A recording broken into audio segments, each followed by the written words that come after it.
A season-changing injury, a miraculous comeback, and a rookie class that's turning heads across the league. What unfolded in Week 3 arguably ranks as one of the craziest games in the team's recent history, not just for how it ended, but for everything it revealed. From unexpected heroes to a defense striving for excellence, there's much more behind that victory than meets the eye. Let's break down exactly why this game was so much bigger than it seemed at first glance. Hit the like button and comment below. Who did you consider the standout performers of the matchup? I want to hear your thoughts. Dawg Jones is officially out for the season, and that's a blow the Cleveland Browns cannot ignore. The news broke just hours ago. Jones, the towering offensive tackle out of Ohio State, is set to undergo knee surgery. And while he wasn't having a standout season, his absence leaves a significant void in an already struggling offensive line. This is a line that, even with him in rotation, was near the bottom of the league in pressures allowed through 3 weeks. Losing him, especially when Jack Conklin is also sidelined and has missed the last 2 games, creates a domino effect of problems that the Browns will now have to solve on the fly. Jones is massive, 6 feet 8 inches, nearly 400 pounds,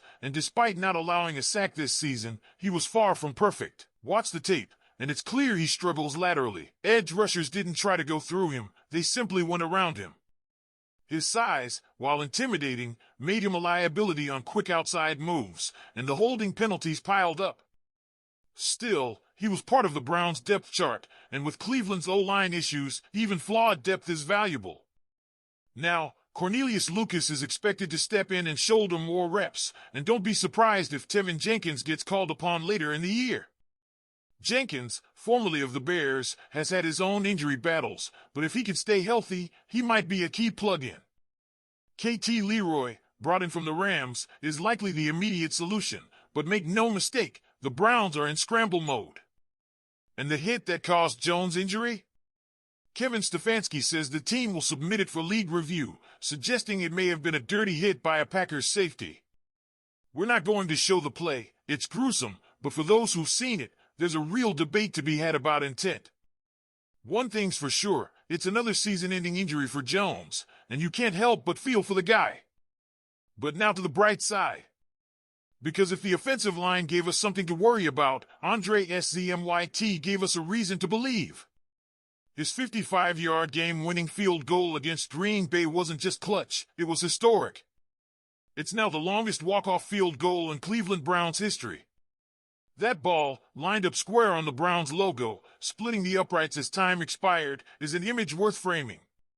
This wasn't just a kick, it was a statement. Cade York's 58-yarder might have traveled farther, but it wasn't a game winner. Szmyt says. And what can we even say about Myles Garrett at this point? Opposing teams are throwing triple teams at him. And it doesn't matter. Garrett is still blowing up plays, still getting to quarterbacks, and still playing like the best defensive player in the league. Through just 3 weeks, Garrett is tied for second in sacks with 4, despite being chipped, doubled, and tripled on nearly every snap. He's a one-man wrecking crew, but he's not alone out there.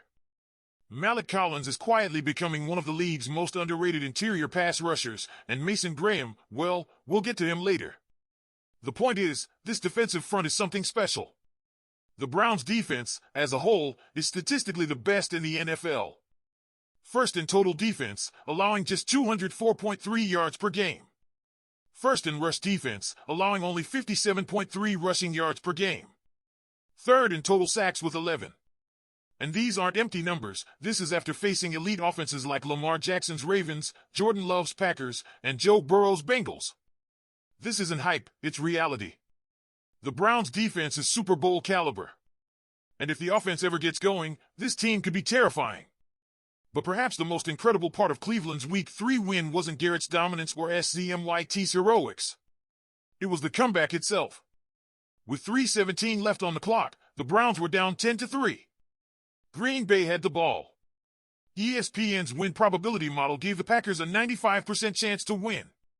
Then Grant Delpit jumps the route, picks it off, and returns it to the Green Bay 4-yard line. Just like that, the impossible becomes possible. 7.5-point underdogs, 5% chance to win with 3 minutes left, and Cleveland pulls it off. Statistically, this was the biggest upset of the season so far. It wasn't just a comeback, it was a miracle. And it was fueled not just by defense and special teams, but also by a rookie running back who was quickly becoming the talk of the league. Quentin Judkins, who didn't even play in Week 1, leads all rookie running backs in rushing yards. That's right. More than Ashton Jeanty, more than Amarian Hampton. In just 2 games, Judkins is already separating himself.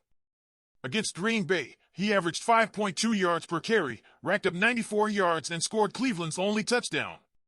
He also forced multiple missed tackles, gaining 58 yards after contact, second best among all rookie RBs this season.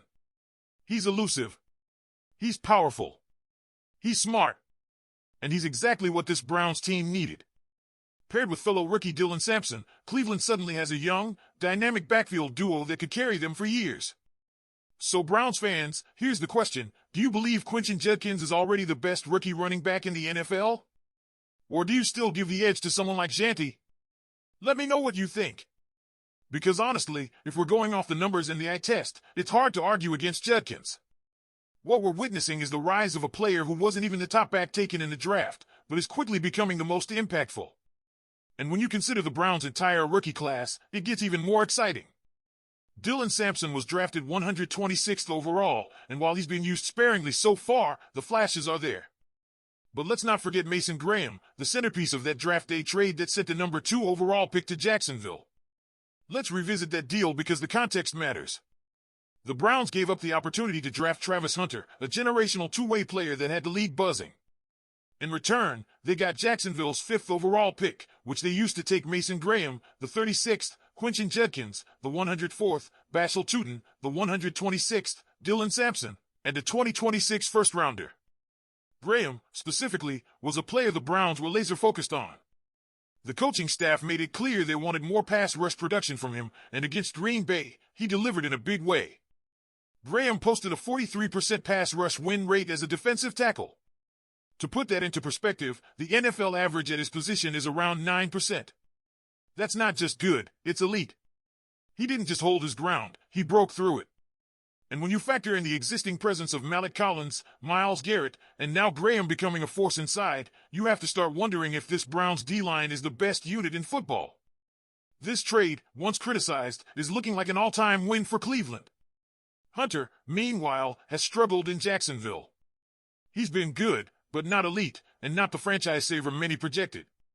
The Browns, meanwhile, got 3 players already contributing and 1 more pick coming next year. When was the last time we said Cleveland won a trade this convincingly?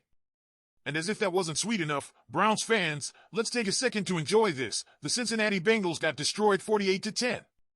That's right, blown off the field. Joe Burrow didn't play, and without him, that team is barely hanging on. If things keep trending this way, Cleveland has a legitimate shot to leapfrog Cincinnati in the standings and bury them at the bottom of the AFC North.